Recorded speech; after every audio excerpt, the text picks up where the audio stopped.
पाकिस्तान के वज़ीर आज़म इमरान खान इस हद तक ब्लंडर बयानात देते हैं कि न सिर्फ मुल्क के अंदर मजाक का निशाना बनते हैं बल्कि पूरी दुनिया में उनको मजाक का निशाना बनाया जाता है। अब ये कहना कि पाकिस्तान की इकॉनमी भारत से बहुत बेहतर है, ये एक जोक नहीं तो क्या है। आप स्क्रीन पे देखेंगे, एक दो हम आपको दिखा रहे हैं। इसमें जो नॉमिनल जीडीपी दुनिया की रैंकिंग है, इसमें भारत जो है वो 7वें नंबर पे खड़ा है, 2.72 ट्रिलियन डॉलर की। और मैंने ये फहरिस्त जब बहुत नीचे तक स्क्रॉल की, मुझे पाकिस्तान कहीं नज़र नहीं आया, बहुत नीचे जाके नज़र आता है। इसी तरह एक और आप देखिए, ये इसमें जो फॉरेन एक्सचेंज रिजर्व्स हैं, उसमें जो कंट्री हैं उसमें चाइना नंबर 1 है, जापान 2 है, स्विट्ज़रलैंड 3 है और इंडिया चौथे नंबर पे है। और बहुत सारे मुल्क, इवन जो यूनाइटेड स्टेट्स भी थोड़ा नीचे आ रहा है। मतलब ये एक मुकम्मल इंडिकेशन या मुकम्मल इंडेक्स नहीं है इकॉनमी को बताने का, मगर ये एक एस्पेक्ट है फॉरेन एक्सचेंज रिजर्व्स का। इसमें भी भारत चौथे नंबर पे है और पाकिस्तान बहुत नीचे आके कुछ 60 प्लस नंबर पे है। 220 मिलियन लोगों का मुल्क है। तो ऐसी बात करनी नहीं चाहिए हेड ऑफ द स्टेट को जो मजाक का निशाना बने। दूसरी तरफ वो ये कह रहे हैं कि जी हम इंडिया के साथ एक ऐसी अब पॉलिसी ला रहे हैं कि आइंदा 100 साल तक भी हमारी कोई जंग ना हो, और साथ साथ ये भी कोशिश कर रहे हैं सियाचिन से फौजें भी हटाई जा सकें। कश्मीर का मसला इस पर बोलते रहते हैं खान साहब, और साथ साथ कहते हैं कि हम पॉलिसियाँ ऐसी ला रहे हैं कि 100 साल तक कोई उसमें जंग की सूरत ना हो। मगर हिंदू के ख़िलाफ़ नफ़रत का जो उनका बयानात का सिलसिला है ना ख़त्म होने वाला है। और उसके साथ साथ कश्मीर के हिंदू पंडितों का जो एक्सोडस था, उसको भी हम आज के इस थर्ड ओपिनियन में जोड़ेंगे। और थर्ड ओपिनियन के रूह रवां है मेरे साथ जनाब बैरिस्टर हामिद बशानी साहब। वेलकम बशानी साहब। अभी नया साल का आगाज़ ही हुआ है, तो आपके जो व्यूज़ हैं थर्ड ओपिनियन के, उनको मैं आपकी तरफ से, अपनी तरफ से हैप्पी न्यू ईयर 2022 कहना चाहूँगा। मैंने जो सूरत हाल की तमहीद बांधी और उसमें एक बात भूल गया कि आज ही उनकी लड़ाई भी हुई है पाकिस्तान की एक कैबिनेट मीटिंग के दौरान परवेज़ खटक के साथ। परवेज़ खटक ने कहा कि हमने ही आपको वज़ीर आज़म बनाया था और आपने मुल्क की इकॉनमी का ये हाल कर दिया। आपने हमें, जो हमारे सूबे में बिजली पैदा होती है वो भी हमें नहीं मिल रही। तो ये क्या खेल तमाशा है। तो इस पे भी सारी गर्मा गर्मी है। तो कैसे देखते हैं बशानी साहब नए साल के आगाज़ को पाकिस्तान के कॉन्टेक्स्ट में, कश्मीर के कॉन्टेक्स्ट में? देखें, ये जो लड़ाई है मैं इसको तो खैर सीरियस नहीं लेता, क्योंकि ये जो लोग इमरान खान ने अपने इर्द गिर्द जमा किए हुए थे, ये जमा हुए नहीं थे बल्कि किए गए थे। तो वो जिन कुफ्तों ने जमा किए थे, अब वो चूंकि थोड़ा अपना जो है वो देख रहे हैं इधर उधर फेस सेविंग के, इस प्रॉब्लम से हम कैसे निकलें और क्या करें, तो वो उसका असर ये पड़ेगा कि अब ये लोग अपने अपने रास्ते देखने शुरू होंगे। और इख्तलाफ राय की ऐसे लोगों में हमेशा ज़रूरत सिर्फ उस वक्त पैदा होती है जब वो किसी ऐसे मकाम पर पहुंच चुके होते हैं कि जी अब हमने इस शिप डूबते हुए जहाज से जो है छलांग लगानी है। वो आज एक आर्टिकल है उनका, अहमद मीर साहब का जो है, वो जो जर्मन की वेबसाइट है उर्दू की, उसमें बड़ी तफसील से उन्होंने लिखा हुआ है कि कितने जो असम्बली मेंबर्स हैं जो कि तहरीक इंसाफ के अंदर हैं, और वो किस तरह दूसरी पार्टियों के साथ उनकी नेगोशिएशन और जोड़ तोड़ का अमल जो है वो बड़ी तेज़ी से चल रहा है, जिसमें कोई 20-30 लोग शामिल हैं। तो ये इस तरह की खबरें गुज़श्ता 2-3 महीनों से आपको ज़ाहिर जगह जगह पे पढ़ने को या सुनने को मिलती हैं। तो वो अगर उस सिचुएशन को देखा जाए तो डेफिनेटली एक दरार जो है वो पड़ रही है, और उसकी पड़ने की माकूल और मल्टीपल रीजंस हैं। ज़ाती तौर पर अगर आप मेरी ओपिनियन पूछें तो मैं तो इस हक में हूँ कि इनको 5 साल पूरे करने दिए जाएं। और उसकी वजह है, उसकी वजह मैं ये समझता हूँ कि पहली बात यह है कि opposition has nothing to offer, nothing at all. कि एक होता है ना कि एक को मंशूर लेके आ जाएं, चलो मौलाना ही आके कहे जी ये मेरा मंशूर है, तुम इसको हटा के मुझे लाएं। ये जो हटा के लाने वाला है, अगले इलेक्शन की बात नहीं कर रहा मैं, तो दे आर नॉट प्रिपेयर्ड उसमें जो है वो कोई भी एक पार्टी नहीं है जिसके पास कोई ठोस आवाम के सामने कोई चीज़ पेश करने वाली हो। तो ये तो फिर वैसे ही बात है जैसे इमरान खान साहब आ गए थे वो झूठे वादे और सच्चा प्यार वाली बात पे। तो उसकी मैं समझता हूँ कि कोई एक्सरसाइज का फ़ायदा नहीं है। और ये अगर एक्सरसाइज हो भी रही है तो ये सिर्फ अवाम को मायूसी से बचाने की बात है, जो कि किसी तरह भी पॉसिबल नहीं है। अब अवाम को सिर्फ जो है वो खुदा की ज़ात ही जो है इस मायूसी से बचा सकती है। चूँकि जिस तरीके से उनके साथ फ्रॉड किया गया और इस हुकूमत ने किया, जिस तरीके से इन्होंने झूठे वादे और दावे किए, और जिस स्केल पे जिस एतमाद के साथ इन्होंने जो है वो झूठ बोला कि हम 6 महीने में ये कर देंगे, 5 महीने में एजुकेशन सिस्टम बदल जाएगा, 12 महीने में हेल्थ सिस्टम का फलां हो जाएगा, जो जॉब्स के इश्यूज थे, हाउसिंग के इश्यूज थे कि इतने लाख घर बन जाएंगे वगैरह वगैरह। तो 3 साल का अरसा गुजर गया। अब इलेक्शन जो है आप समझ लें कि डोर पे नाक कर रहे हैं। तो ऐसी सूरत हाल में इनको जो है मैं समझता हूँ कि शहीद बनाने वाली बात है कि अगर इनको कोई मौका दे तो ये तो इनको रेस्क्यू करने वाली बात होगी कि चलें जी ये फिर एक नए रंग में आएंगे कि नहीं जी हम पता नहीं क्या कर देते 1.5 साल में। जो लोग 3.5 साल में कुछ नहीं कर सके, नथिंग, वो जाहिर है क्या कर लेंगे। लेकिन ये वो सच्चाइयाँ हैं जो पाकिस्तान के अवाम एक्सेप्ट करने के लिए तैयार नहीं। और उसकी वजह यह है कि पाकिस्तान के अवाम को एक बहुत बड़े डी एजुकेशन के प्रोसेस से गुजारा गया, और दुनिया का वाहिद मुल्क है जिसमें अवाम को बैठा के डी एजुकेट किया गया। एक तरफ उन्होंने मौलवी बिठा दिए और दूसरी तरफ उन्होंने डिक्टेटर बैठा दिए, और दोनों ने बैठ के तो अवाम को एक ऐसे ऐसे रास्ते दिखाने शुरू कर दिए कि वो, मैं कल एक चीज़ पढ़ के हंस रहा था कि वो 65 की वार के दौरान जो अमेरिकन एम्बेसडर था वहाँ पे, अयूब खान से उसकी एक मुलाकात का हाल लिख रहा है वो। और अयूब खान उसको कहता है कि जी अगर मैं कश्मीर इशू पे कॉम्प्रोमाइज़ कर देता हूँ तो मैं तो गया, क्योंकि लोग मेरे खिलाफ जो है वो बगावत कर देंगे कि ये जो इसने तो सारा काज ही बेच दिया। तो लेकिन ये है कि उस एम्बेसडर उसको ये कह रहा था कि अगर आप कंप्रोमाइज़ इंडिया से नहीं करते तो चाइना इस मामले में मदाखलत करने वाला है, चाइना ने तय कर लिया।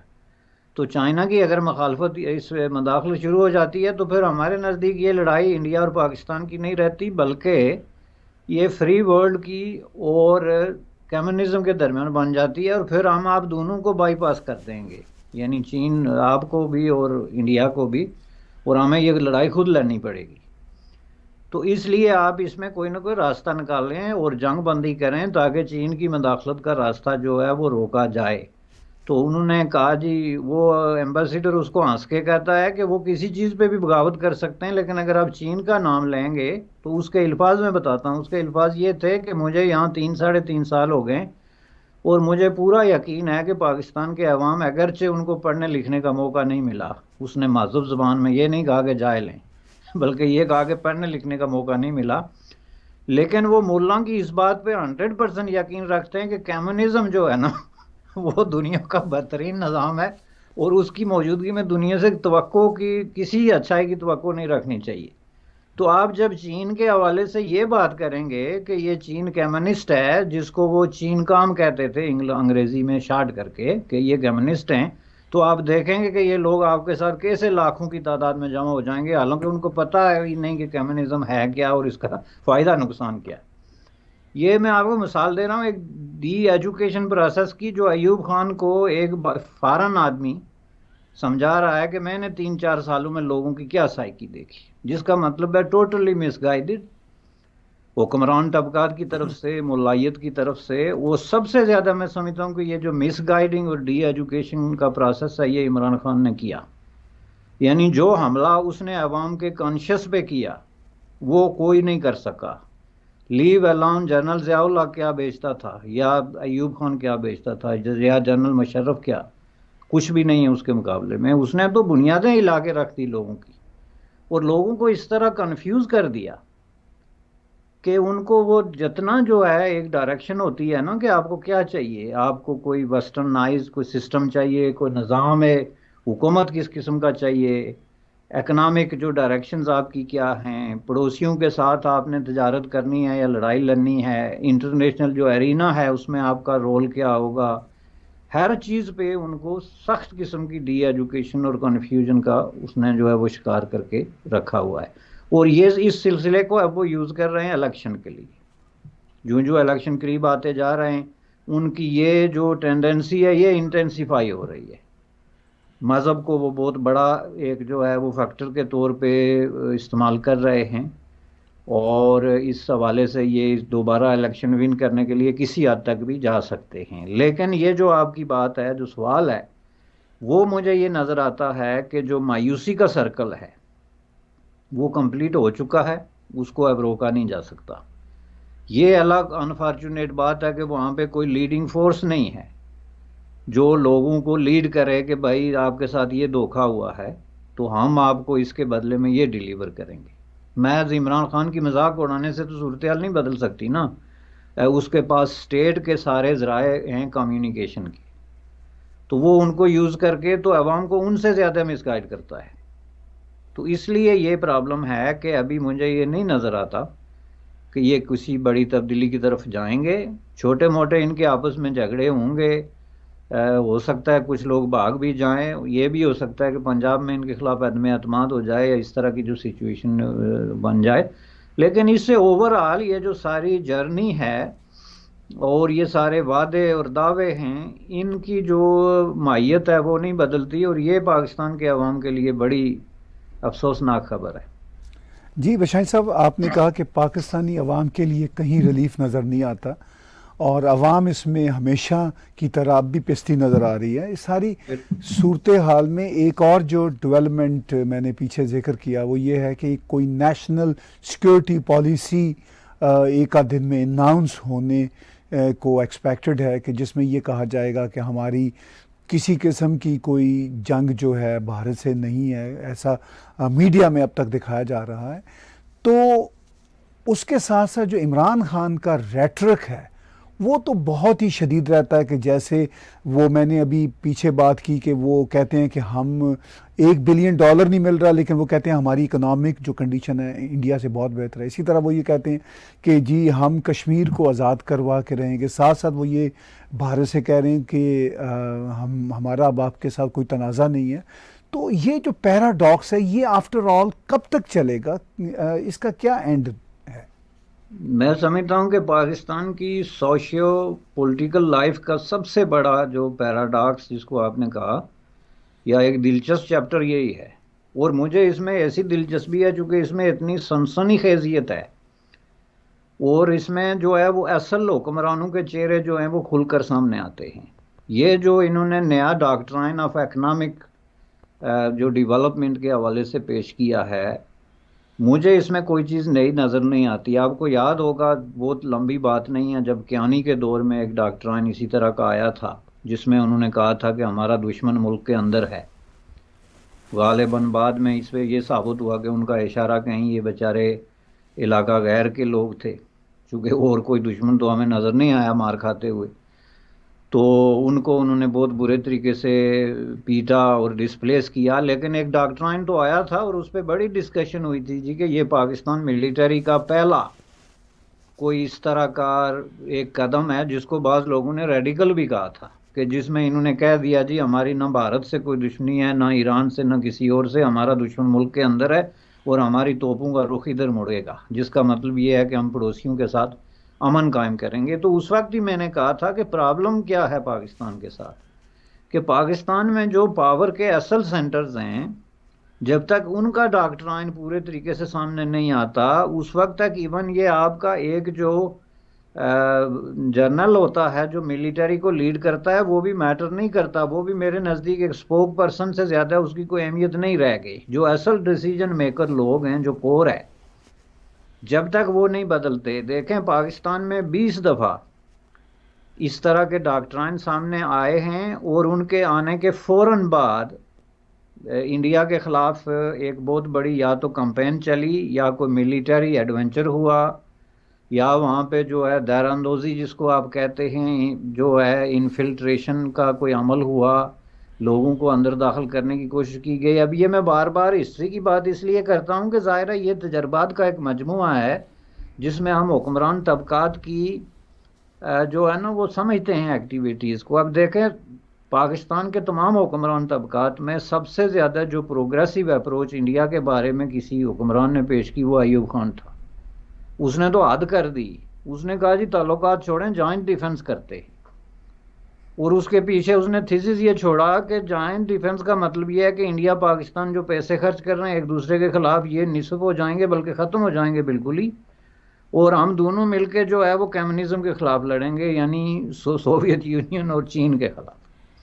अब आप देखें वो एक शिकार से कितने तीर से कितने शिकार कर रहा था। एक तरफ तो अमरीकियों को ये मैसेज दे रहा था कि आपकी जो इंटरनेशनल फुट सोल्जर हैं अगेंस्ट कम्युनिज्म, उनका मैं जर्नल हूँ लीडिंग, और मैं इतना बड़ा आइडिया पेश कर रहा हूँ जिस पे एक अमरीकी सदर ने भी कहा था कि इससे बड़ा ज़हीन आदमी मुझे आज तक तारीख में कोई नहीं मिला अय्यूब खान के बारे में। सीरियसली मैं आपको कहता हूँ, उसने दूसरे सदर को बताया।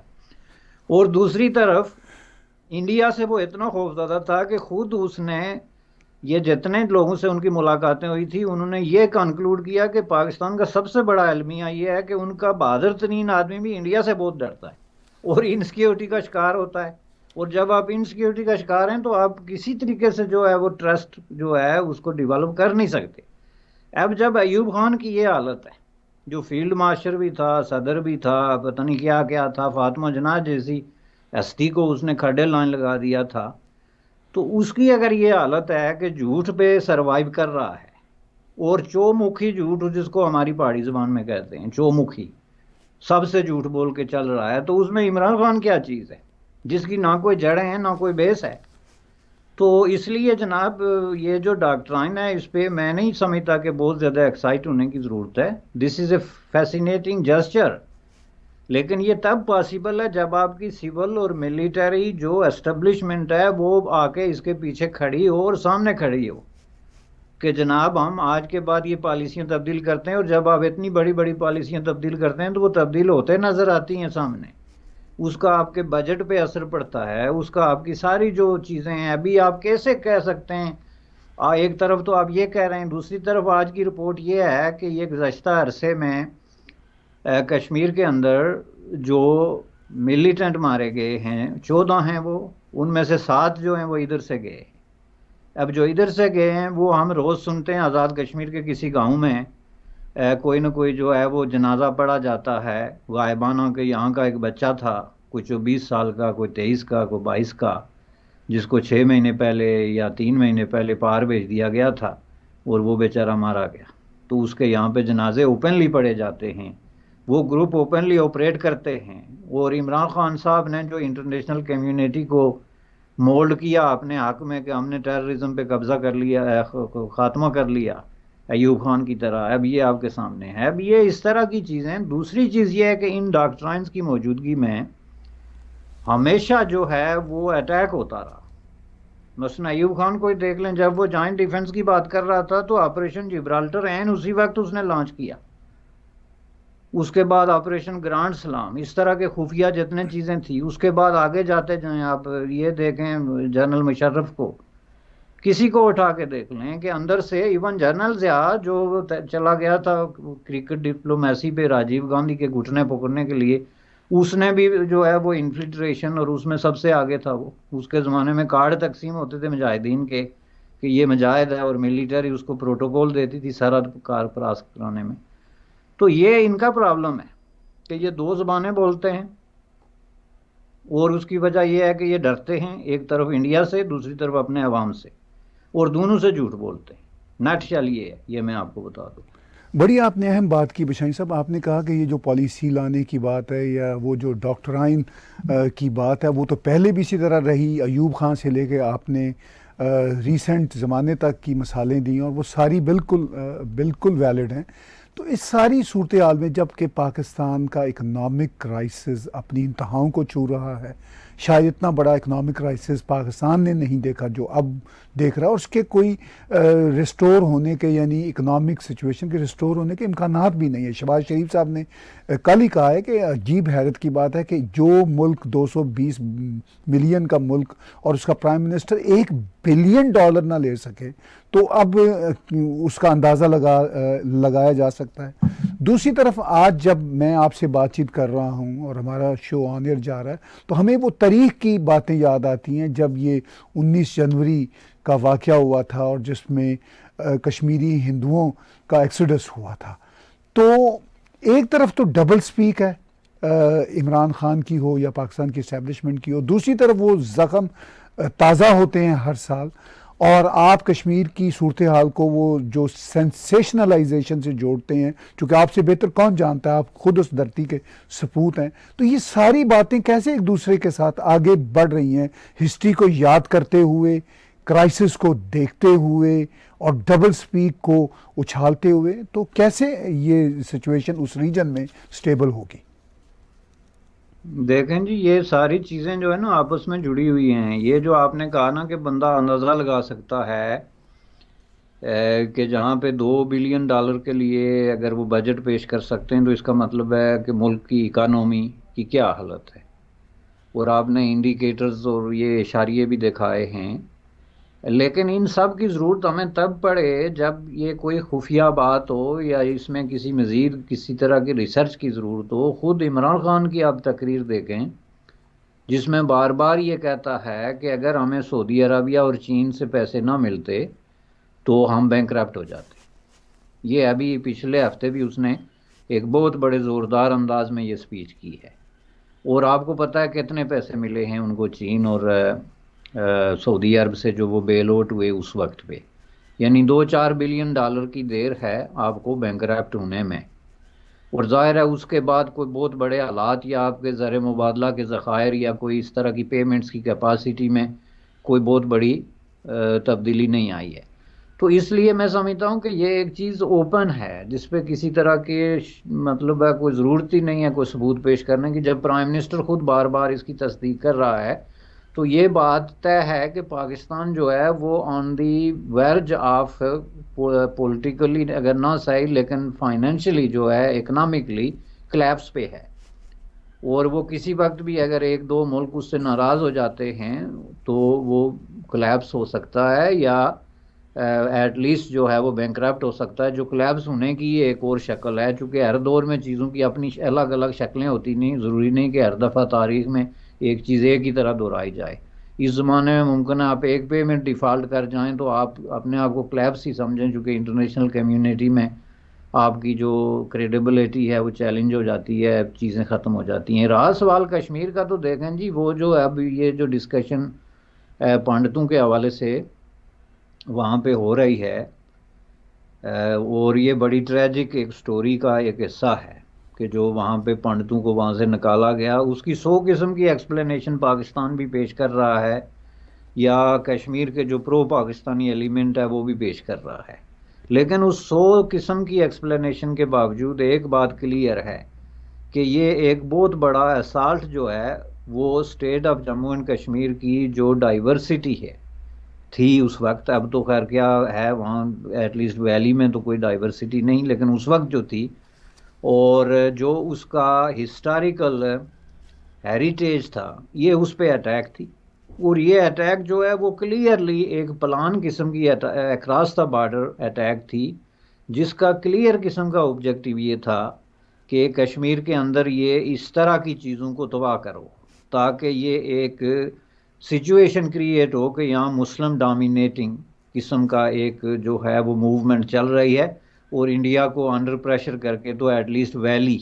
अब ये स्टोरी पीछे जाती है 47 में, और ये पहली दफ़ा नहीं हुआ। ज़ाहिर है हमारे पास इतना टाइम नहीं कि हर दफ़ा हम हिस्ट्री में जाके एक एग्जांपल दें, लेकिन हिस्ट्री में ये 20 दफ़ा रिपीट हुआ कि जब इन्होंने कभी वैली को टारगेट किया, कभी पूरी स्टेट को टारगेट किया कि यहाँ पे ये सिचुएशन क्रिएट करो तो इसकी वजह से मुमकिन है इंडिया जो है वो टेबल पे आ जाए। अब ये जो कुछ हुआ, ये जो कश्मीर में कोई सोचने वाला इंसान है या जिसके अंदर इंसानियत है या कोई दिल है या उसको कश्मीर की तारीख से उसकी सकाफत से या उसकी हिस्ट्री से कोई हमदर्दी है, उसके लिए ये बहुत बड़ा बोझ है कि पंडितों को वहाँ से निकाला गया और इतने जो है मजमूम मकासद के लिए, और इस तरह जो है एक फॉरेन प्लान्ड इंटरवेंशन के ज़रिए जो है उनको निकाला गया। और आज भी वो इंडिया में या स्टेट ही के दूसरे हिस्सों में जैसे जम्मू वगैरह में जो है वो कसम पुरसी की ज़िंदगी गुजार रहे हैं, और उनकी वापसी का मुतालबा हो रहा है, तो उसमें 20 किस्म के मामलात खड़े किए जा रहे हैं। तो ये जो है एक तो एक ब्लैक चैप्टर है। लेकिन जैसा कि मैंने अभी आपको बताया था कि देखें इस ये कंटिन्यू है, चूंकि अभी जो 14 मिलिटेंट वहाँ पे मारे गए और उनमें से 7 हमारी तरफ से गए, जिनका मैंने कहा कि हमारे आज़ाद कश्मीर में जनाजे पढ़ाए जाते हैं चूँकि वहाँ के मकामी लड़के हैं, और जो कुफ्ते उनको मिसगाइड करके या जिस तरीके के भी लालच या फाइनेंशियल या अगले जान का लालच दे के या जो भी उनके टैक्टिसेस हैं, उन बच्चों को मरवा रहे हैं। क्या इमरान खान को इस बात का नहीं पता? और अगर उसको इस बात का पता है तो वो जो है नया इकनॉमिक एजेंडा लेके आ रहे हैं, और वो समझते हैं कि इंडिया के साथ हम तजारत करेंगे इसलिए कि अब उनके सारे रास्ते बंद हो गए हैं, वो एक बंद टनल में फंस चुके हैं और आगे सिर्फ अंधेरा ही अंधेरा है, उन्होंने सारे हाथ पैर मार के देख लिए। तो अब उनको एक नया रास्ता नज़र आया। नया कहाँ है, वहाँ भी होशमंद लोग गुज़श्ता 20 सालों से पीट रहे हैं कि आपकी बका इसी में है कि आप अपने लोगों से अपने हमसायों के साथ तजारत करें, उन्हीं के साथ ताल्लुक़ रखें। लेकिन अगर आप एक तरफ ये तजारत की बात करें वही अयूब खान की तरह, और दूसरी तरफ से बंदे घुसाते रहें, या आपके सामने घुस रहे हैं, अगर आज़ाद कश्मीर में इतनी आज़ादी है कि आपने प्राइम मिनिस्टर जो है वो खुद नामजद किया, जिस तरह चपरासी नामजद किया जाता है ना किसी जो आपके वो होते हैं महकमे, इस तरह जो प्राइम मिनिस्टर है उसको नॉमिनेट किया गया जिसका कोई हक नहीं बनता था। वो नाम प्राइम मिनिस्टर तो एक सामने होता है, इलेक्शन चल रहे हैं, कौन बड़ा लीडर है, किसका ज़्यादा इन्फ्लुएंस है, एक्सपीरियंस है, जो भी है। आप जिस तरह पंजाब में जो है वो बुजदार साहब को लेके आए, इस तरह उधर एक आदमी को लेके आ गए। तो इसका मतलब है कि वो स्टेट 100% आप कंट्रोल कर रहे हैं। तो उस स्टेट से अगर इस तरह जो है वो लोग बॉर्डर क्रॉस कर रहे हैं और इस तरह की दरअंदोजी है, बच्चे मारे जा रहे हैं और आप खामोश हैं, इवन एक बयान तक नहीं देते, तो आप ये कैसे तवक्को रखते हैं कि आप भारत आपसे तिजारत करेगा? और मैं नहीं समझता कि ये अब भारत की कोई मजबूरी रह गई। भारत को अब चीन से भी तिजारत करने पे बहुत लोगों को एतराज़ है। अभी मैं आपको बता दूं, वहाँ पे बहुत बड़े इकोनॉमिस्ट हैं जो कहते हैं हमें चीन से भी तिजारत नहीं करनी चाहिए, क्योंकि भारत की इकानॉमी जो है वो एक नए डायमेंशन में दाखिल हो गई है। अब उनके पास चॉइसेस हैं कि वो किस से तिजारत करें, किसके साथ ना करें, किस में नफ़ा है, किस में नुकसान है। लेकिन पाकिस्तान अभी उस स्टेज पे नहीं पहुंचा। तो ये जो आपने लतीफ़ा सुनाया कि इमरान खान साहब जो हैं वो कह रहे हैं कि पाकिस्तान की इकानॉमी जो है वो भारत से अच्छी है, तो ये लतीफ़ा जो है इसकी मौजूदगी में फिर तिजारत जो है वो भी कोई कहीं ख्यालात की दुनिया में ही हो सकती है। तो इसलिए ये बड़ी जो है ना अफसोस की बात है। इस पे हम कंक्लूड करते हैं और आपसे जानना चाहूँगा कि 2022 में हम देख रहे हैं कि हालात कोरोना की वजह से, और अगर हम साउथ एशिया के कॉन्टेक्स्ट में प्रीसाइजली देखें तो इकोनॉमिक जो स्ट्रेस है वो पाकिस्तान पे बढ़ता चला जा रहा है, इंटरनेशनल प्रेशर भी बढ़ता चला जा रहा है।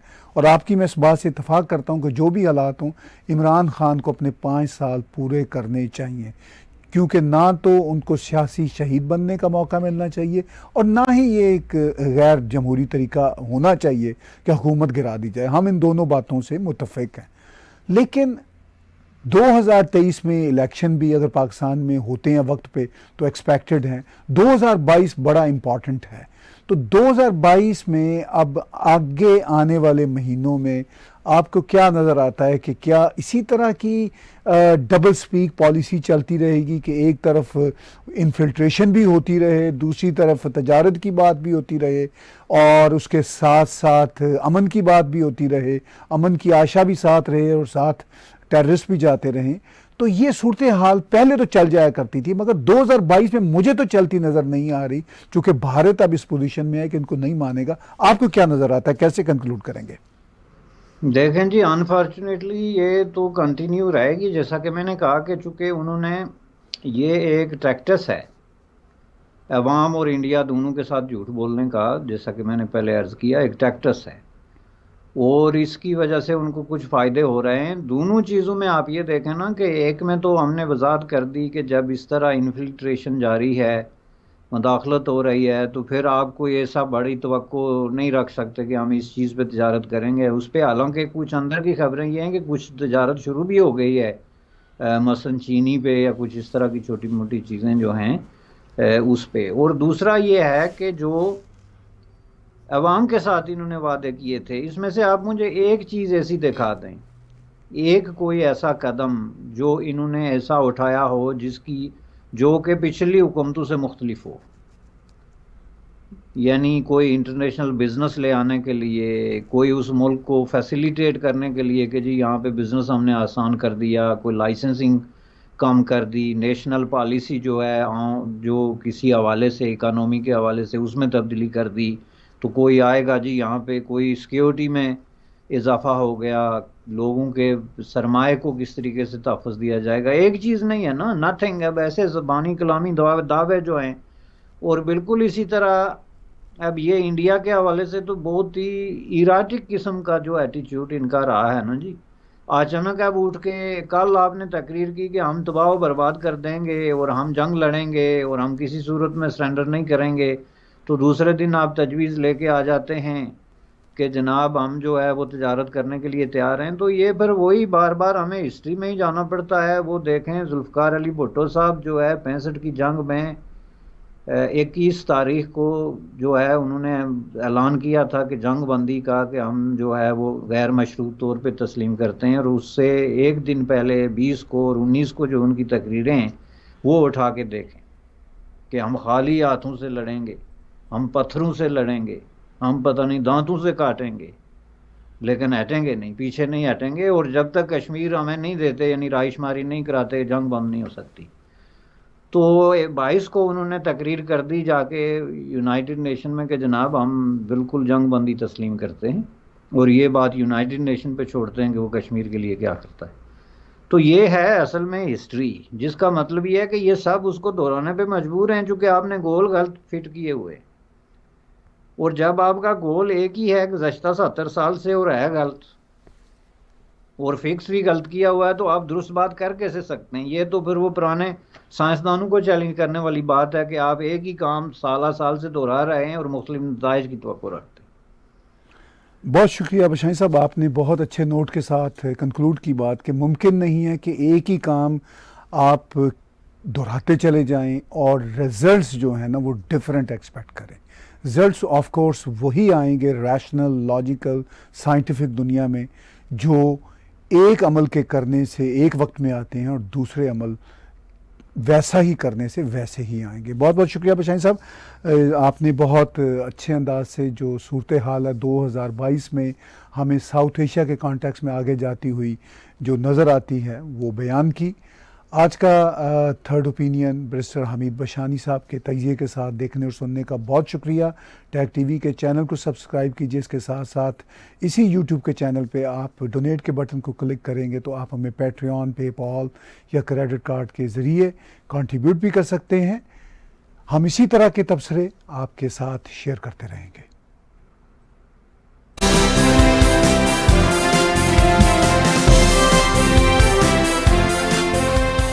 Subscribe Tag TV YouTube channel and press the notification button.